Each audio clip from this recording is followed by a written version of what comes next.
کچھ لوگ کہتے ہیں جی بس میں تو اللہ کی مخلوق کی خدمت کرتا ہوں، میں تو حج بھی نہیں کیا، اس کے پیسے بھی غریبوں کو دے دیے ہیں۔ وہ تبلیغ کرتے ہیں لوگ کہ جناب قربانی کے پیسے بھی اگر غریبوں میں دے دیے جائے تو یہ زیادہ اچھا ہے، ان کی مدد ہو جائے۔ تو وہ اس خدمت خلق میں اتنا غلو کر جاتے ہیں کہ وہ اسلام کے شعار کا مذاق اڑانے لگ جاتے ہیں، اور جو عبادت والے ہیں انہیں ہمسائے کو دیکھنے کا موقع بھی نہیں ملتا۔ اور آپ جانتے ہیں کہ جب ایک بستی کو برباد کرنے کا حکم دیا گیا تو کہا کہ یہاں تو ایک شخص رہتا ہے جس کا سر سجدے سے اٹھتا ہی نہیں، کہا میرے بندوں کے اوپر قیامتیں ٹوٹیں اور ان کے اوپر ظلم اور جبر کے پہرے ہوں اور اس کے ماتھے پہ شکن نہیں آتا، اس کے سمیت ہی بستی کو لٹ کے رکھ دو۔ یار عبادت کرتے ہو لیکن ہمسایوں کا خیال بھی رکھو۔ میرے حضور علیہ الصلوۃ والسلام نے لعاب پھینکا نا تو صحابہ نے اپنے ہاتھوں پہ لے کے اپنے منہ پہ مل لیا۔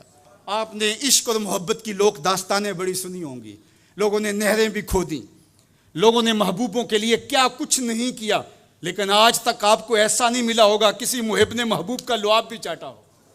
کائنات میں یہ انوکھا باب ہے۔ تو حضور علیہ الصلوۃ والسلام نے فرمایا کہ تمہیں اس چیز پر کس نے ابھارا کہ میرا لعاب بھی اپنے چہروں پہ مل رہے ہو؟ تو انہوں نے کہا اللہ اور اس کے رسول کی محبت نے۔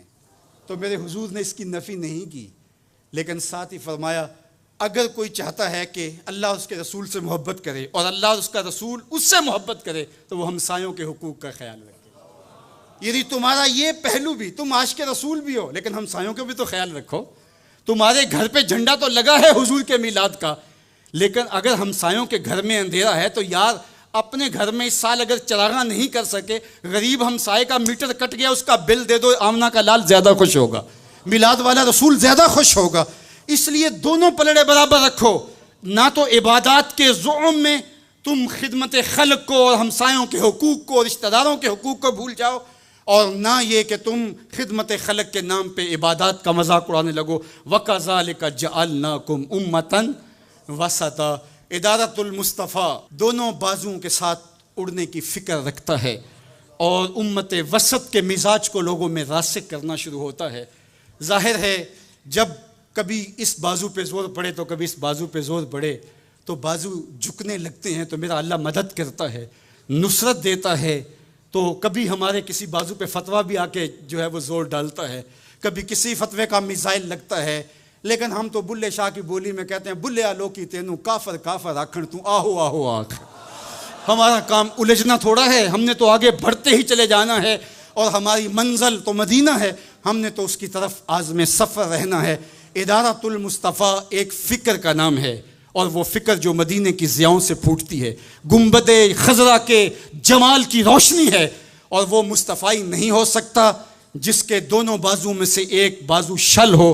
حضور کی امت سے جس کو پیار نہیں ہے، حضور کی امت سے جس کو محبت نہیں ہے، حضور کی محبتوں کا کبھی بھی مستحق نہیں ہو سکتا۔ میرے بزرگ فرمایا کرتے تھے جس کے بچوں سے تم پیار کرتے ہو اس کا باپ تم سے پیار کرتا ہے۔ اگر تم چاہو کہ حضور ہم سے پیار کریں تو حضور کی امت سے پیار کرو۔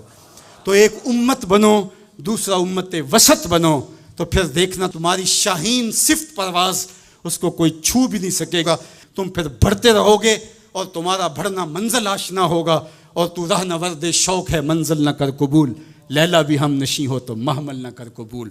تیرا تو مطمع نظر، تیرا تو ہدف ہی کچھ اور ہے، تو دنیا کے لیے نہیں ہے، دنیا تیرے لیے ہے۔ تو خواہشات کا دیوانہ نہیں ہے، بلکہ خواہشات تیرے پیچھے دوڑیں گی، اور زمانہ تیری دہلیز پہ باندیوں کی طرح نوکری کرے گا۔